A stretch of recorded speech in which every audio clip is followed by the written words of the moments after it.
Hingga saat ini, Badan Penyelenggaraan Jaminan Sosial Kesehatan Palembang memastikan belum ada perubahan sistem layanan atau penghapusan kelas.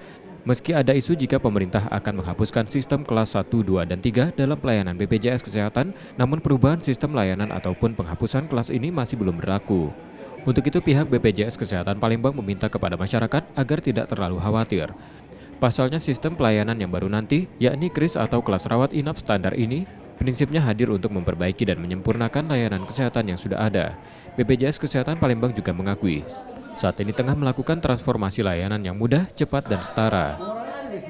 Kalau KRIS itu kan sebetulnya kelas rawat inap standar ya, tetapi sampai detik ini memang tidak ada penghapusan kelas. Jadi kita juga masih menunggu regulasi untuk turunan teknisnya nanti untuk KRIS seperti apa, tapi pada prinsipnya KRIS ini hadir untuk memperbaiki dan menyempurnakan pelayanan kesehatan yang diterima oleh peserta JKN. Selain itu, saat ini sudah sekitar 95% warga Kota Palembang yang terdaftar sebagai peserta BPJS. Nur Muhammad, Kompas TV, Palembang, Sumatera Selatan.